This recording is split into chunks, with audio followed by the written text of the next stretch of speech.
கிறிஸ்துவுக்குள் பிரியமானவர்களே, இந்த புதிய நாளிலே மீண்டும் உங்களை சந்திப்பதிலே மிகுந்த மகிழ்ச்சி அடைகிறேன். இன்னைக்கு ஒரு புதிய அதிகாரத்துக்குள்ளாக, புதிய திருமொழிகளுக்குள்ளாக நாம் வந்திருக்கிறோம். லூக்கா 4ஆம் அதிகாரம். இது இயேசு கிறிஸ்துவுடைய ஊழியத்தின் ஆரம்ப பகுதியாக இருக்கிறது. நாம் அறிந்த வண்ணம் அவருடைய இது எப்படி நடந்திருக்குன்னா, அவருடைய ஞானஸ்தானத்திற்கு பிறகு உடனடியாக நடந்திருக்க வேண்டிய நிகழ்வாக தான் இதை நம்ம பார்க்கிறோம். மத்தேயுல அப்படிதான் பதிவு செய்யப்பட்டிருக்கிறது. ஆனால் லூக்கால கொஞ்சம் தள்ளி, அதாவது இயேசுடைய வாழ்க்கை வரலாற்றில் சில மாறுதல்கள் பெற்று, அதாவது 3ஆம் அதிகாரத்தில் அவர் ஞானஸ்தானம் பெறுகிறார். அதுக்கப்புறம் அவருடைய மூதாதையர் பட்டியல் வருது. அதுக்கு பிறகுதான் அவருடைய இந்த ஊழியத்தின் ஆரம்பம் இருக்கிறது. ஆனால் மத்தேயுல பார்த்தீங்கன்னா, அவர் திருமுழுக்கு பெற்ற உடனே என்ன பண்ணியிருப்பாரு, ஊழியத்தை ஆரம்பித்திருப்பார். இன்பிட்வீன்ல எதுவுமே வந்திருக்கிறாரு. லூக்கா மட்டும் என்ன பண்றாருன்னா, அந்த மூதாதையர், அந்த அவருடைய வம்ச வரலாற்றை ஒரு பட்டியலை கொடுக்கிறார். இப்போ 4ஆம் அதிகாரத்துல பார்த்தீங்கன்னா 1ஆம் வசனத்திலிருந்து 12ஆம் வசனம் வரை பார்த்தீங்கன்னா, இது இயேசு கிறிஸ்து சோதிக்கப்படுகின்ற நிகழ்வு இங்கே பதிவு செய்யப்பட்டிருக்கிறது. இயேசு பிசாசினால் சோதிக்கப்படுகிறார். ஆங்கிலத்தில் டெம்டேஷன் அப்படின்னு சொல்லுவாங்க, சோதனைக்கு.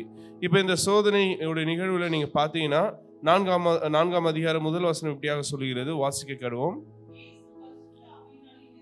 இயேசு பரிசுத்த ஆவியினால் நிறைந்தவராய் யோர்தானை விட்டு திரும்பி ஆவியானவராலே வனாந்தரத்துக்கு கொண்டு போகப்பட்டார். அப்போ அவர் அங்க போனது நோக்கம் சோதிக்கப்படுவதற்காக, அவர் உபவாசம் இருப்பதற்கு தான்.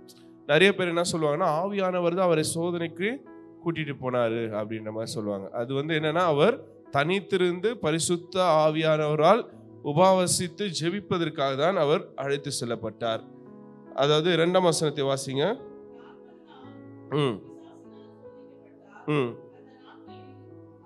இப்போ தூய ஆவியானவர் அவரை கூட்டிட்டு போனது அவரை உபவாசத்தில் ஜெபத்தில் வழி நடத்துவதற்கு. அதன் ஊடாக பிசாசு அவர் என்ன பண்றான், சோதிக்கிறான். அப்போ ரெண்டுத்துக்கும் வித்தியாசம் இருக்கு. புரியுதுங்களா அந்த கான்செப்ட்? பரிசுத்த ஆவியானவர் இயேசுவை சோதிப்பதற்காக வனாந்தரத்துக்கு கூட்டிட்டு போல. அவர் எதுக்கு வனாந்தரத்துக்கு கூட்டிட்டு போறார்னா, இயேசு ஆண்டவர் தன்னுடைய ஊழியத்தை ஆரம்பிக்க இருக்கிறார். அந்த ஊழியத்தை ஆரம்பிக்கிறதுக்கு முன்பாக தன்னை பலப்படுத்தி கொள்ளும்படியாக தூய ஆவியானவர் அவரை அழைத்து செல்லுகிறார். அழைத்து செல்லப்பட்ட இடத்தில் உடல் ரீதியான பலவீனங்கள் இயேசுவுக்கு உண்டு. அதன் வழியாக யார் அவரை சோதிக்கிறது? பிசாசு அவரை சோதிக்கிறார். நம்ம பல நேரங்களில் கடவுளை நாம் சோதிக்கிறவராக பார்க்கிறோம். உண்மையிலே கடவுள் யாரையும் சோதிக்கிறவர் கிடையாது. அதை நம்ம புரிந்து கொள்ள வேண்டியதாக இருக்கிறது. இப்போ இவருக்கு வந்த சோதனைகளே நம்ம எல்லாருமே அறிந்தது தான். இந்த 3ஆம் வசனத்துக்குள்ளாக நாம் பார்த்தோம் என்றால், நீர் தேவனுடைய குமாரன் என்றால் இந்த கல் அப்பமாகும்படி சொல் என்றார். பொதுவாகவே பாலஸ்தீன நாடுகளில் அங்கே இருக்கிற சாதாரண கற்கள் கூட பார்த்தீங்கன்னா நல்லா அப்பத்து சைஸில் தான் இருக்கும். அந்த கூழாங்கல் அதெல்லாம் பார்த்தீங்கன்னா நல்ல ஒரு அப்ப சைஸில் தான் இருக்கும். அதை பார்க்கும்போதே நமக்கு அப்பத்தை போல தான் இருக்கும். இது எப்படி சொல்கிறாங்கன்னா, அவருடைய இல்லூஷனாக இருந்திருக்கலாம் அப்படின்னு சொல்கிறாங்க இந்த இறையியலாளர்கள். நம்முடைய விசுவாச பார்வையில் பார்த்தோம் என்றால், பிசாசு இந்த கற்களை அப்பமாக மாற்றும்படி இயேசுவை சோதிக்கிறார். எதுக்காக இந்த சோதனை என்றால், கடவுளுடைய ஆற்றலை வீணாக பயன்படுத்துவதற்காகவும் அதிகாரத்தை தன்னுடைய தேவைக்காக பயன்படுத்துவதற்காக இயேசுவை அவன் தூண்டி விடுகிறதாக பார்க்கிறோம். பொதுவாகவே ஒரு ஊழியத்துக்கு கமிட்டடா இருக்கிறவர்கள் தங்களுடைய அதிகாரத்தை தங்களுடைய சுயநலத்துக்காக, தங்களுடைய சுய தேவைக்காக என்ன பண்ணக்கூடாது, பயன்படுத்த கூடாது. இதை இயேசு என்ன பண்றாரு, இதை செய்யறாரா இல்லையா என்பதுதான் அவனுடைய மிகப்பெரிய சோதனையாக இருக்கிறது. ஒருவேளை இயேசு பசிக்காக அதை செய்திருந்தால், தனக்கு கடவுள் கொடுத்திருக்கிற அதிகாரத்தையும் ஆற்றலையும் தன் சுய தேவைக்காக அவர் என்ன பண்ணியிருக்காரு, பயன்படுத்தியிருக்கிறாருன்னு அர்த்தம். ஆனா இயேசு என்ன பண்ணல, அதை அவருடைய தேவைக்காக தன்னுடைய சுயநலத்துக்காக அதை பயன்படுத்தாமல், பிசாசு தேவனுடைய வார்த்தையை வைத்து அவன் ஒரு சோதனையை வைக்கும் போது ஆண்டவர் என்ன பண்றாரு, அதே திருமறை வார்த்தையை வைத்து அவனுக்கு பதில் கொடுக்கிறதாக பார்க்கிறோம். இது எங்க வருதுன்னா, உபாகமம் 8:3. அவர் உன்னை சிறுமைப்படுத்தி உன்னை பசியினால் வருத்தி மனுஷன் அப்பத்தினால் மாத்திரமல்ல கர்த்தருடைய வாயிலிருந்து புறப்படுகிற ஒவ்வொரு வார்த்தையினாலும் பிழைப்பார். இப்போ வந்து நிறைய நேரங்கள்ல இந்த பசி என்பது, இந்த உடல் ரீதியான தேவை என்பது தான் நம்மை பாவத்துக்குள்ளாக தள்ளுகின்ற காரியமா இருக்குது. நிறைய நேரத்துல நம்ம இந்த உபவாசம்லாம் இருப்போம். நிறைய பேர் நம்ம இடத்துல கேள்வி கேட்பாங்க, உன்னை யார் உபவாசம் இருக்க சொன்னா? கடவுள் உன்னை உபவாசம் இருக்க சொன்னாரா? கடவுள் உன்னை நான்வெஜ் சாப்பிடக்கூடாதுன்னு சொன்னாரா? கடவுள் உன்னை இதை பண்ண சொன்னாருன்னு சொன்னாரா? அப்படின்னு கேள்வி எழுப்பாங்க.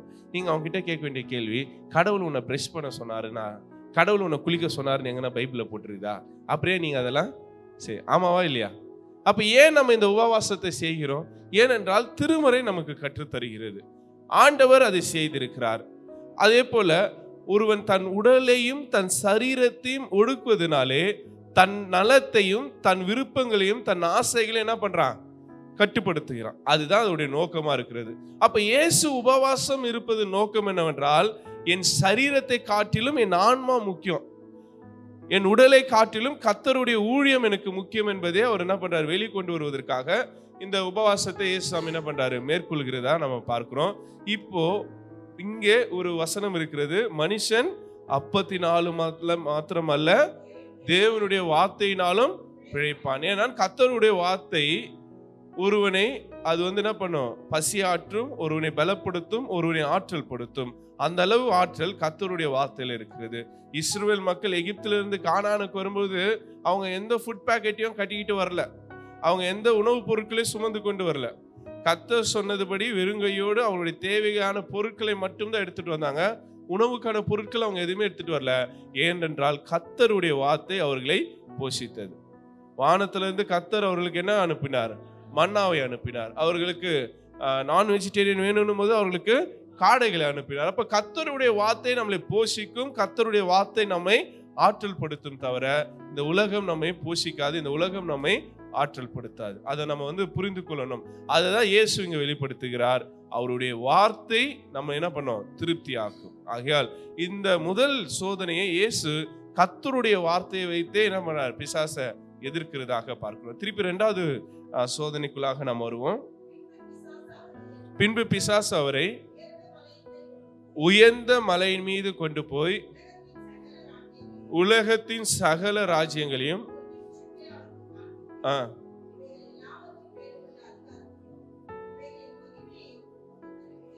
இதே வந்து மத்தேயுல வரும்பொழுது என்ன வரும்னா, தேவாலயத்தின் உப்ரையின் மீது கொண்டு போய் வைக்கிற. இங்க என்ன சொல்றாரு?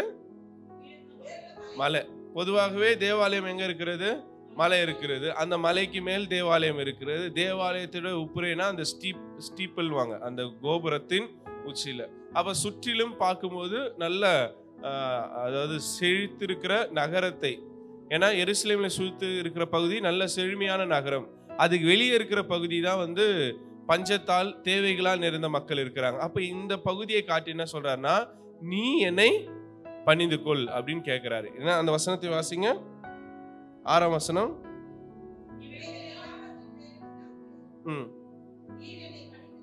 நீர் என்னை பணிந்து கொண்டால், அப்போ ஒரு காரியத்தை நாம் புரிந்து கொள்ள வேண்டியது இருக்கு. இந்த உலகத்தின் ஐஸ்வர்யமும் இந்த உலகத்தின் செல்வமும் இந்த உலகத்தின் பணமும் கடவுளுடையது கிடையாது. இதெல்லாம் யாருடையது? பிசாசுடையது. அதான் அவன் சொல்றான் பாருங்க, இங்க இருக்கிற எல்லாமே என்னுடையது. ஆனா நம்ம என்ன நினைக்கிறோம்னா, எந்த பணம் வந்தாலும் எந்த ஆசீர்வாதம் வந்தாலும் கர்த்தர் எனக்கு கொடுத்தாருன்னு நினைக்கிறோம். ஆனா உண்மையில பாருங்க, உங்களுக்கு கொடுத்தது யாரா இருக்குது? அப்படி நம்ம பாலிஷா சொல்ல முடியாது. ஆனா என்னன்னா வந்து உலக ஆசை, பண ஆசை எல்லா தீமைக்கும் வேறா இருக்கிறது. அப்போ போதும் என்கின்ற மனதோடு தேவ பக்தி தான் நமக்கு ஆதாயமாக இருக்கிறது. அப்போ தேவைக்காக நாம் உழைப்பது தவறு கிடையாது. நம்முடைய அன்றாட தேவைகளுக்காக, நம்முடைய வாழ்வுக்காக, நம்முடைய செல்வத்தை சம்பாதிப்பதில் தவறு இல்லை. ஆனால் மிதமிஞ்சிய செல்வமும் மிதமிஞ்சிய செல்வாக்கும் நமக்கு என்னைக்குமே என்னவாதான் இருக்கும்?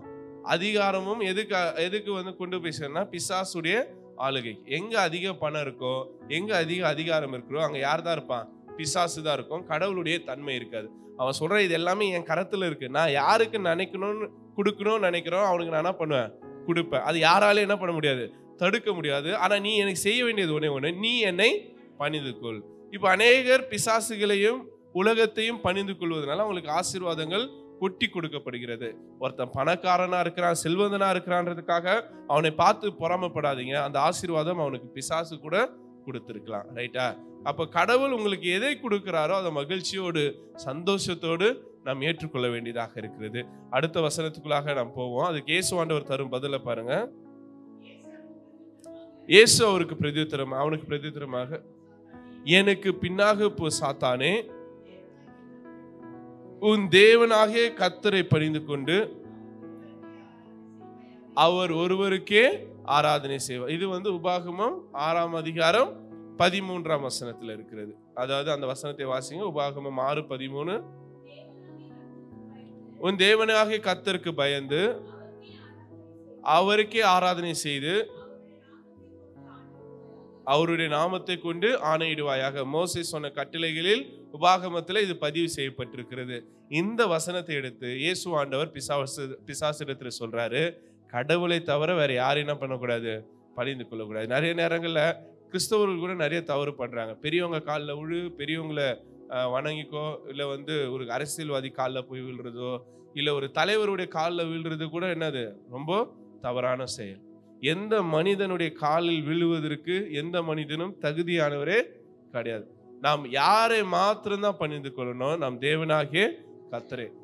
இந்த தலை வணங்குதல், இந்த தலை குப்புறா விழுறது, காலில் விழுறது, இது எல்லாமே கடவுளுக்கு முன்னாடி மட்டும்தான் நம்ம செய்யணும். எந்த உலகத்தின் மனுஷனுக்கு முன்னாடி நம்ம என்ன பண்ணக்கூடாது, செய்யக்கூடாது. அது ஊழியக்காரர்களாக இருந்தாலும் சரி, பெரிய அரசியல்வாதிகளாக இருந்தாலும் சரி, ஈவன் தாயும் தந்தையுமா இருந்தா கூட சரி, அவங்க காலில் விழணும்னுலாம் அவசியம் இல்லை. நீங்க மரியாதை கொடுத்தா போதும். நாம் பணிந்து கொள்வது கடவுள் ஒருவருக்கு மாத்திரம்தான். அதுதான் இயேசு இங்கே வெளிப்படுத்துகிற காரியமாக இருக்கிறது. இப்போ 3வது சோதனை. முதல் சோதனை பார்க்கும்போது உடல் ரீதியான சோதனை. 2வது சோதனை பார்க்கும்போது அதிகாரம் நிறைந்த, அதாவது அதிகாரம் செல்வம் நிறைந்த சோதனையாக இருக்கிறது. 3வது பார்க்கும்போது பாதுகாப்பிற்கான சோதனை. இந்த 3வது சோதனைக்குள்ளாக நம்ம பார்க்கலாம். 10ஆம் வசனத்துல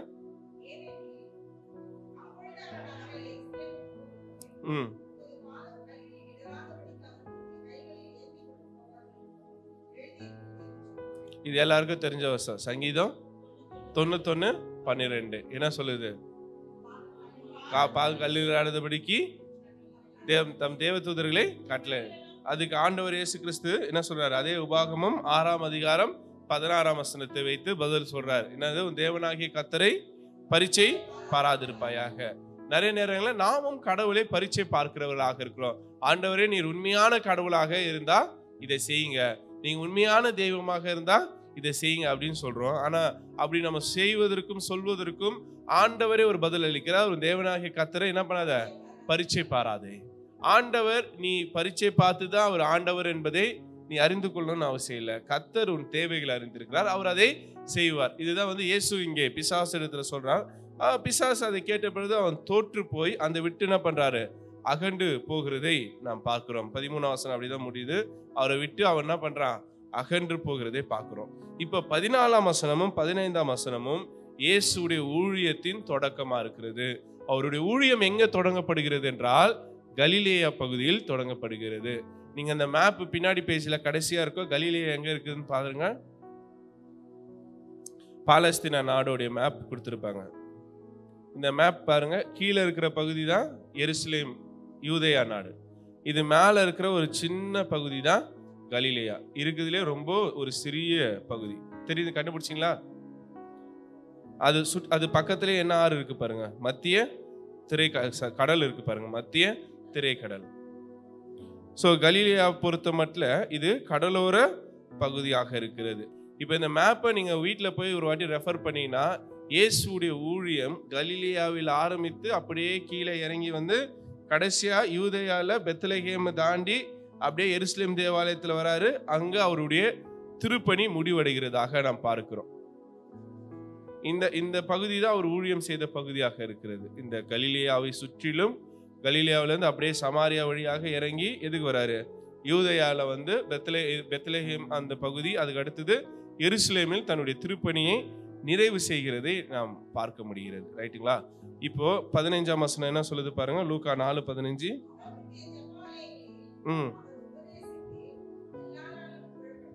2 காரியம். இயேசு கலிலேயாவில் ஊழியம் செய்தார். அடுத்தது இயேசு கலிலேயாவில் உள்ள ஜெப ஆலயங்களில் பிரசங்கம் பண்ணி வந்தார். இது வந்து ரொம்ப முக்கியமான குறிப்பு. ஏனென்றால் ஜெப ஆலயங்கள் அப்படின்றது தேவாலயம் கிடையாது. அது சின்ன தொழுகை கூடம். அதாவது வருஷத்துக்கு 3 தடவை அவங்க எங்க போக முடியும்? திருக்கோயிலுக்கு போக முடியும். ஆனால் ஓய்வு நாள்ல மற்ற நாட்களிலே கடவுளை ஆராதனை செய்வதற்கு ஒவ்வொரு கிராமத்திலும் ஒவ்வொரு பட்டணத்திலும் ஒரு சின்ன தேவாலயத்தை, ஜெப ஆலயத்தை உருவாக்கி வைத்திருப்பார்கள். இது பேர் சினகாக் அப்படின்னுவாங்க. அது எப்படி இருக்குன்னா, நம்ம சர்ச் மாதிரி தான் இருக்கும். ஒரு பிரசங்க மேடை இருக்கும், மக்கள் கீழே உட்காருவாங்க. மற்றபடி பலியிடுறது அதெல்லாம் எதுவுமே அங்க நடைபெறாது. அங்க எப்ப பாரு கடவுளை ஆராதனை செய்து கொண்டு கடவுளுடைய திருவசனங்களை, வார்த்தைகளை படிச்சுட்டே இருப்பாங்க. ஒரு சிலர் தொடர்ச்சியாக அதை மக்களுக்கு போதித்து கொண்டிருப்பாங்க. விருப்பமுள்ளவர்கள் அப்பப்போ போய் அதுல கலந்து கொள்வார்கள். இந்த ஜெப ஆலயத்திலே இயேசு கிறிஸ்து அவர் போதித்து வந்து கொண்டிருக்கிறார். ரைட்டுங்களா? இந்த ஜெப ஆலயத்துல போதிக்கணும்னா எல்லாருமே அனுமதிக்க மாட்டாங்க. அந்த வேதத்தின் அறிவு ஆற்றல் இருக்கிறவர்களும், குறிப்பா இந்த பரிசேயர்கள், இந்த சதுசேயர்கள், இந்த மாதிரி இதுல இருந்து அந்த ஒரு பின்புலத்திலிருந்து வந்தவர்கள் தான் அந்த வாய்ப்பு கொடுக்கும். அப்ப இதுல இருந்து ஒரு காரியத்தை நம்ம புரிந்து கொள்ள முடிகிறது. இயேசு ஆண்டவர் பரிசேயர் குழுவிலிருந்து வந்தவர் என்று. இயேசு ஆண்டவர் எந்த குழுவிலிருந்து வந்தவர்? பரிசேயர் குழுவிலிருந்து. எப்படி என்றால், இயேசு ஆண்டவர் எதெல்லாம் விசுவாசிக்கிறார்? உயிர்த்தெழுதல் உண்டென்று விசுவாசிக்கிறார். ஞானஸ்தானம் உண்டென்று விசுவாசிக்கிறார். அதனால அவருடைய எல்லா காரியமும் இந்த பரிசேயருடைய அந்த டீச்சிங்ல தான் வந்திருக்கும். இயேசுடைய எல்லா டீச்சிங்குமே இந்த பரிசேயர்களுடைய இதுல தான் வந்திருக்கும். ஆனால் பரிசேயர்கள் தன்னை ஏற்றுக்கொள்ளாததை அவர்கள் அதை அங்கதான் ஒரு கேள்வி எழுப்புறார். இப்ப அந்த சம்பவம் தான் நடைபெற போகிறது. பாருங்க, தொடர்ந்து 16ஆம் வசனத்துல வந்தீங்கன்னா, இயேசு கலிலேயாவிலிருந்து அவர் டிராவல் பண்ணி கலிலேயா அருகாமையில் இருக்கிற அவர் வளர்ந்த ஊராகிய நாசரேத்துக்கு வரார். அங்க இருக்கிற ஜெப ஆலயத்தில் அவர் பிரசங்கம் பண்ணுவதற்காக வருகிறார். அப்போது அவருடைய கையில் கொடுக்கப்படுகிற நூல் ஏசாயா இறைவாக்கின நூல். நான் சொன்னிருக்கேன் பாருங்க, இப்பதான் பைபிள்ன்றது ஒரு புக்கா இருக்கிறது. இதுக்கு முன்னாடி பைபிள்ன்றது பல புக்கா இருந்திருக்கு. பழைய ஏற்பாடே ஒரு சுருளா இருந்திருக்கு. தனித்தனி புத்தகமா இருந்தது. அவை யூதர்கள் 3 இதுவா பிரித்து வைத்திருப்பாங்க. பழைய ஏற்பாட்டுல ஏற்கனவே சொன்னது போல தோரா, நபியும், கெத்துபீம். டா, நா, கா. தோரா அப்படின்னு சொல்லும் போது யூதர்களுடைய சட்ட நூல்கள், 5 சட்ட நூல்கள், ஆதியாகமும், யாத்திராகமும், லேவியராகமும், எண்ணாகமும், உபாகமும். இந்த 5 புத்தகமும் டா அப்படின்னு சொல்லுவாங்க. டானா தோரா. இது முழுக்க முழுக்க சட்ட நூல். இதுக்கு அடுத்தது நபியும் அப்படின்னுவாங்க. நபியும் அப்படின்னா இறைவாக்கு புத்தகங்கள், தீர்க்க தரிசன புத்தகங்கள். பழைய ஏற்பாட்டுல என்னென்ன தீர்க்க தரிசன புத்தகங்கள் இருக்கு? ஏசாயா, எரேமியா, எசேக்கியேல், தானியேல், இதெல்லாம். இதுக்கு அடுத்தது 12 சின்ன தீர்க்க தரிசன புத்தகங்கள் இருக்கு. இது ஓசியா, யோவேல், ஆமோஸ், ஒபதியா, யோனா, மீகா, நாகுமா, இந்த மல்கியா வரையில இருக்கின்ற இந்த தீர்க்க தரிசன புத்தகங்கள் எல்லாம் என்ன சொல்லுவாங்கன்னா நபியும் சொல்லுவாங்க. சரிங்களா? இதுக்கு அடுத்தது கெத்துபீம் சொல்லுவாங்க. என்னது இதுக்கு அடுத்தது? கெத்துபீம். கெத்துபீம்னா கவிதை வரலாற்று நூல்கள். எதெல்லாம் கவிதை நூல்கள்? யோபு வரலாற்று நூலாயிடும். சங்கீதம், பிரசங்கி, உன்னத பாட்டு, புலம்பல், இந்த 4ம் கவிதைகள்ல வந்துடும். வரலாற்று நூல்கள் பாத்தீங்கன்னா 1 சாமுவேல், 2 சாமுவேல், 1 நாளாகமும், 2 நாளாகமும், எஸ்ரா, நெகேமியா, எஸ்தர், யோபு, இதெல்லாம் வரலாற்று நூல்கள். இதெல்லாம் கெத்துபீம் அப்படின்றதுல இருக்கும். அப்ப அவங்களுடைய பைபிள், யூதருடைய பைபிள் 3 பெரும் பிரிவுகளாக பிரித்து வைத்திருக்கிறார்கள். தோரா, நபியும், கெத்துபீம். இப்ப இயேசு கிறிஸ்துவுக்கு நபியும் என்று அந்த இதுல இருந்து, இறைவாக்கு புத்தகத்திலிருந்து ஏசாயா இறைவாக்கு புத்தகத்தை என்ன பண்றாங்க?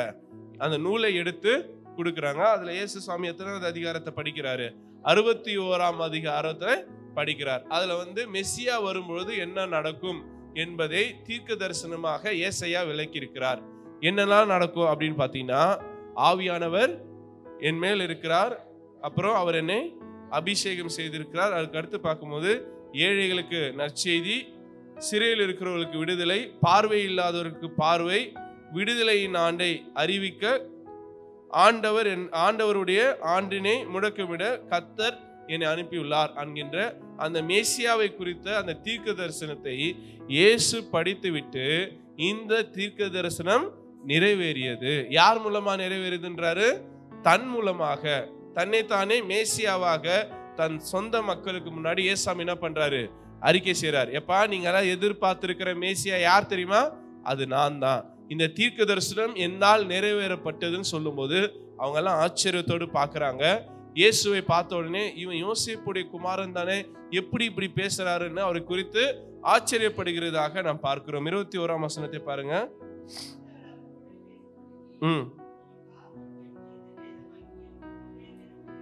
இன்றைய தினம் நிறைவேறிற்று. நான் படிக்கின்ற என் மூலமாக இந்த வாக்குத்தத்தம், இந்த தீர்க்க தரிசனம் நிறைவேறியதுன்னு சொல்லிட்டு அடுத்தது என்ன சொல்றாரு பாருங்க.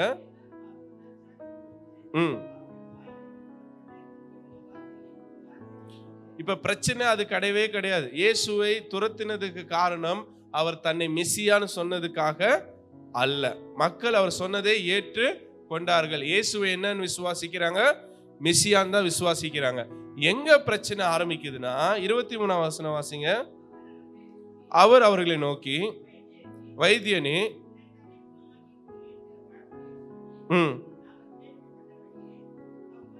இப்ப இயேசு என்ன சொல்றாருன்னா, கப்பர்நகூம்ல ஒரு பெரிய அற்புதங்களை செய்தார். கப்பர்நகூம் என்பது புற இனத்தார் வாழக்கூடிய பகுதி, யூதர் அல்லாதவர்கள் வாழக்கூடிய பகுதி. அந்த இடத்துல நீ வல்லமையா ஊழியம் செய்தல, அற்புதங்களை செய்தல, இந்த நாசரேத் பகுதியில நீ அற்புதத்தை செய்யன்னு இயேசு விடத்துல என்ன பண்றாங்க? கேட்கறாங்க. அதுக்கு இயேசு என்ன சொல்றாருன்னா, ஊழியக்காரன் தன் சொந்த ஊர்ல என்ன பண்ணுவது கிடையாது, அங்கீகரிக்கப்பட மாட்டார்கள். நான் செய்தாலும் நீங்க அதை என்ன பண்ண மாட்டீங்க, ஏற்றுக்கொள்ள மாட்டீங்க. அடுத்தது அவர் அவர்களை காயப்படுத்தும்படியாக ஒரு வார்த்தையை சொல்றாரு. அதுலதான் அவங்க இயேசுவின் மீது என்ன பண்றாங்க? கோபப்படுறாங்க. அவர் சொன்னதுல தவறே கிடையாது. ஏன்னா யூதர்கள் அப்படிப்பட்டவர்களாக தான் இருக்கிறாங்க. என்ன சொல்றாரு வாசிங்க.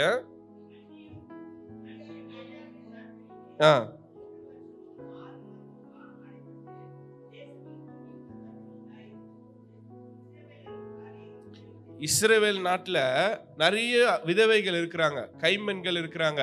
ஆனா கர்த்தர் எந்த இஸ்ரவேலின் கைம்பெண்களை தெரிந்து கொள்ளல. மாறாக புற இனத்தாராகிய சாரிபாத் அந்த விதவையை தான் கடவுள் என்ன பண்றாரு?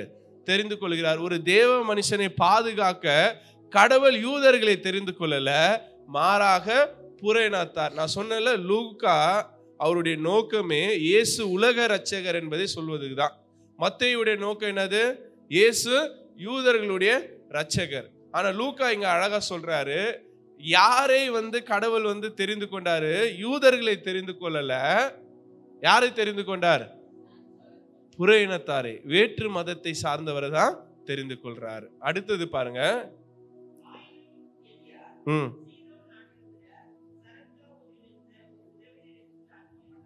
இப்ப பாருங்க, அடுத்த உதாரணத்தை இயேசு யார சொல்றாருன்னா, இஸ்ரவேல்ல நிறைய குஷ்டரோகிகள் இருந்தாங்க.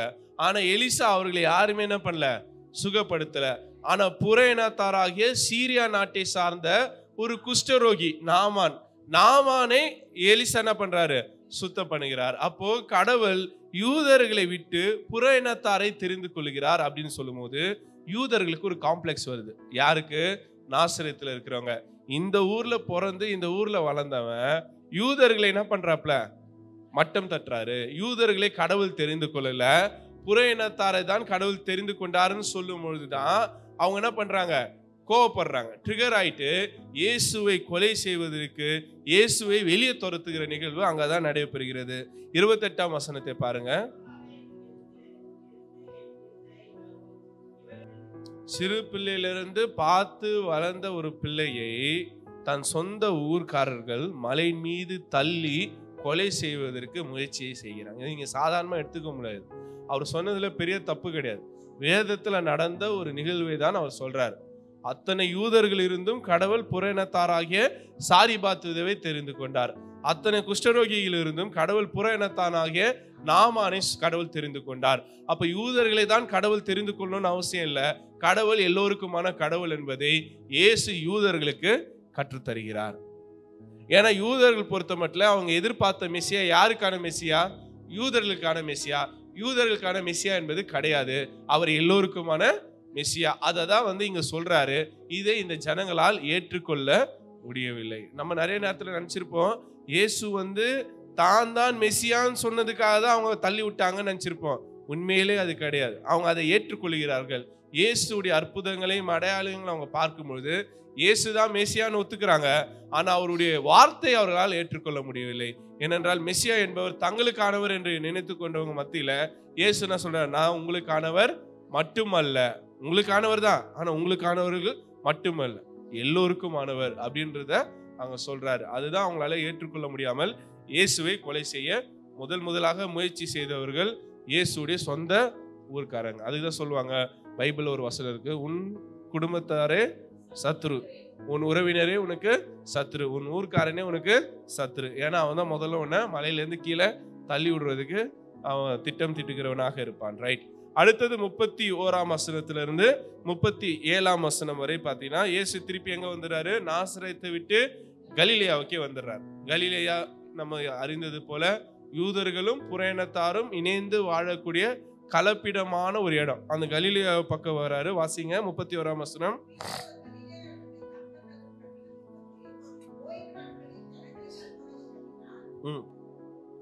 இப்போ அவருடைய வசனம் எது நிறைந்ததா இருக்கிறதா, அதிகாரம் நிறைந்ததாக இயேசு ஜெப ஆலயங்களிலே பிரசங்கித்துக் கொண்டிருக்கிறார். இப்ப 33ஆம் வசனத்தை பார்த்தீங்கன்னா, தொழுகை கூடத்தில் இருந்த ஒரு ஆளுக்கு என்ன பிடித்திருக்கா, பேய் பிடித்திருக்கு. 33ஆம் வசனம் வாசிங்க. இப்ப பிசாசுகள் இயேசுவுக்கு கீழ்ப்படுகிறது. இதை பார்க்கும்போது எப்படி இவருக்கு இவ்வளவு அதிகாரம் என்று இந்த கப்பர்நகூமிலே அந்த கலிலேயா பகுதியில் இருக்கிற மக்கள் ஆச்சரியத்தோடு பார்க்கறாங்க. இன்னொன்னு ஒருவன் பிசாசை துரத்துறானா அவன் மேல ஒரு சந்தேகமும் இருக்கும். எப்படி இவன் பிசாசுகள் இவனுக்கு கீழ்ப்படுகிறது? ஒன்னு அதிகாரத்துக்குனால கீழ்ப்படியும், இன்னொன்னு இவங்க ரெண்டு பேரும் கூட்டா இருந்தா கூட என்ன பண்ணும், கீழ்ப்படியும். அதனாலதான் ஒரு இடத்துல சொல்லுவாங்க, இவன் பேர்சபுவின் தலைவனா, பிசாசுடைய தலைவனாக இருக்கிறான், பேர்சபுவாக இருக்கிறான் அப்படின்னு சொல்லி இயேசுவை பிசாசுடைய கூட்டத்தில் ஒருவராக அடையாளப்படுத்துவாங்க. அதனாலதான் இந்த நிகழ்ச்சி கொஞ்சம் முக்கியமான ஒரு நிகழ்வாக லூக்கா பதிவு செய்கிறார். ஏன்னா அவருடைய அதிகாரம், அவருக்கு கொடுக்கப்பட்டிருக்கிற ஊழியத்தின் அதிகாரத்தின்படி இயேசு பிசாசுகளை துரத்துகிறாராக நாம் பார்க்கிறோம். இதுக்கு அடுத்தது இயேசுடைய அற்புதம் ஒன்று வருது. அவர் பேதுருடைய மாமி அவர்களை என்ன பண்றாரு, குணப்படுத்துகிறார். தொழுகை 38ஆம் வசனத்தை வாசிங்க.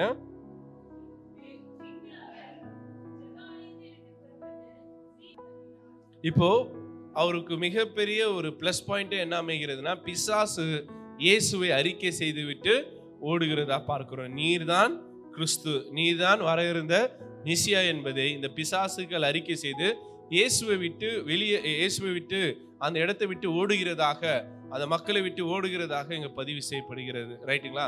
அப்படி பார்க்கும்போது இந்த செய்தி எல்லா இடத்திலும் பரவுகிறது. மக்கள் எல்லோரும் இயேசுவை மெசியா என்று சொல்றாங்கன்ற செய்தி எல்லா ஊர்களுக்குள்ள போகும்போது மற்ற ஊர்களில் இருக்கிறவர்கள் எல்லாம் யாரை தேடி வருகிறார்கள், இயேசுவை தேடி அந்த பிசாசு பிடித்தவர்களுக்கு சுகத்தை பெற்றுக் கொள்வதற்காக இயேசுவிடத்தில் வருகிற நிகழ்வை நாம் இங்க பார்க்கிறோம். இதுக்கு அடுத்தது 42ஆம் வசனத்துல நம்ம பார்ப்போம்னா,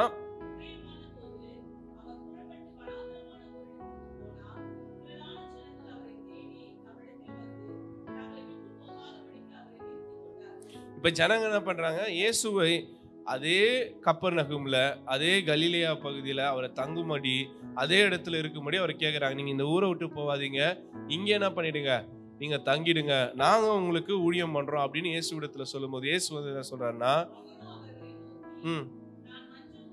இப்போ இயேசு அந்த ஒரு குறிப்பிட்ட பகுதியில் மட்டும் இல்லாமல் அந்த முழுவதிலும், அந்த யூதேயா, அந்த கப்பர்நகூம், கலிலேயா ஆகிய பகுதியில் இருக்கிற எல்லா ஜெப ஆலயங்களிலும் அவர் போய் பிரசங்கம் பண்ணி கடவுளுடைய வார்த்தையை விவரித்து அங்க இருக்கிற மக்களுக்கு சுகங்களை தந்து பிணியாளிகளை மீட்டு இயேசு ஊழியம் செய்து வந்ததாக இந்த 4ஆம் அதிகாரம் முடிவு செய்கிறது. இது முழுக்க இயேசுடைய அருஞ்செயல்களும் அவருடைய அற்புதங்களையும் உள்ளடக்கிய ஒரு நல்ல ஒரு அதிகாரம். இதுல இயேசு தன்னை முழுசா வெளிப்படுத்துகிறார் தம்முடைய மக்களுக்கு, தான் யார் என்பதை.